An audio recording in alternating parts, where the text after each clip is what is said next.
Yang terhormat Bapak-Bapak, Ibu-Ibu, salam Pancasila. Bapak-Bapak, Ibu-Ibu yang melihat video saya ini, tolong jangan lupa subscribe, like, dan di-share. Sifatnya gratis. Pada hari Selasa, tanggal 19 April tahun 2022 ini, saya akan mengomentari Profesor Dr. Karma Wijaya dipecat terkait kata sembelih kepada Ade Armando. Dalam pemukulan Ade Armando di depan gedung DPR yang mengalami mukanya lebam-lebam, bagian kepala mengeluarkan darah, dibuka celananya tinggal celana dalam, dan jalan pun dipapa polisi keluar dari lapangan. Lalu Profesor Dr. Karma Wijaya mengomentari pemukulan Ade Armando di YouTube. Mengapa tidak disembelih dan cari celana Ade Armando untuk dipakai mengajar. Pernyataan Profesor Karma Wijaya ini merupakan perbuatan penghinaan dan penghasutan kepada masyarakat untuk berbuat kejahatan. Pimpinan Universitas Gadjah Mada telah memanggil Profesor Karma Wijaya dan menurut informasi di YouTube, Profesor Dr. Karma Wijaya sudah dipecat. Semuanya ada 3 orang rupanya yang melakukan pelecehan tersebut, yaitu ada 2 orang ditambah Profesor Karma Wijaya ini, dan ketiganya sudah dipecat oleh rektor katanya. Dan hal ini merupakan yang bisa dilakukan oleh rektor Universitas Gadjah Mada, yaitu melakukan pemecatan sebagai hukuman administrasi. Polisi juga sudah memanggil Profesor Dr. Karma Wijaya untuk diperiksa untuk mempertanggungjawabkan perbuatannya terkait perbuatan penghinaan dan penghasutan. Bentuk hukumannya masuk penjara sebagai kewenangan kepolisian.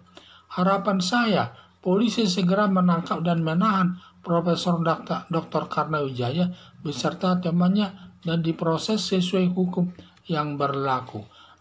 Ini yang saya lihat atas pemukulan daripada Ade Armando di depan gedung DPR Jakarta tersebut, di mana pada saat itu Ade Armando itu dikeroyok massa sampai mukanya lebam-lebam dan juga kepalanya mengeluarkan darah dan juga celananya ditarik, dipermalukan dan tinggal celana dalam, dan juga dia untuk keluar dari lapangan saja harus dipapa polisi agar bisa keluar dari lapangan tersebut. Itu yang melakukannya.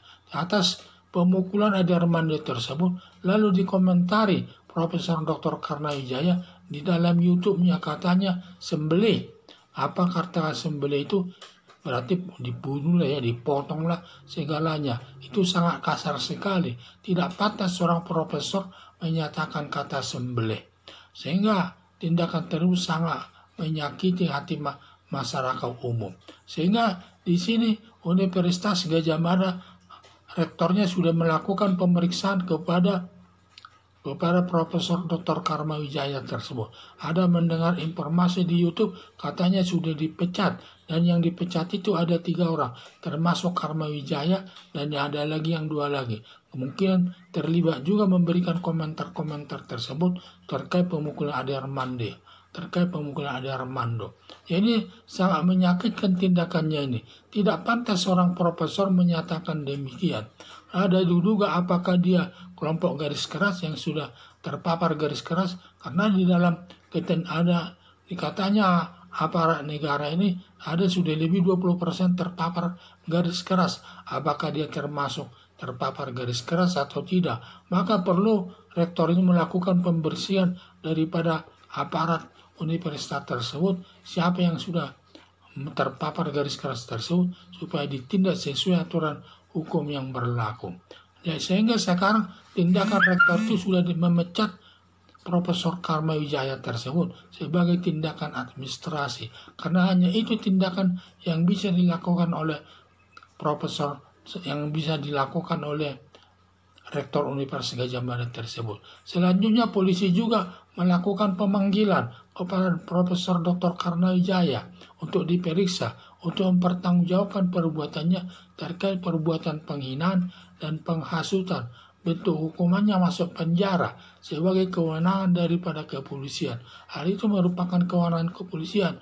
Kalau ada perkara-perkara pembunuhan, penganiayaan, dan lain sebagainya, itu kewenangan daripada kepolisian. Selanjutnya nanti hasil pemeriksaan polisi dilanjutkan kepada jaksa, dan jaksa nanti setelah meneliti perkaranya dilimpahkan ke pengadilan, dan di pengadilan nanti akan diperiksa dan dijatuhkan hukumannya oleh hakim sesuai dengan perbuatannya. Hakim juga nanti dalam menjatuhkannya tentu melihat pertimbangan-pertimbangannya. Kalau banyak pertimbangannya yang sifatnya negatif, tentu hukumannya berat. Tetapi kalau pertimbangannya itu banyak alasan meringankan, hukumannya rendah. Jadi itulah saya lihat. Jadi harapan saya, polisi segera menangkap dan menahan Profesor Dr. Karnawijaya beserta temannya dan diproses sesuai hukum yang berlaku.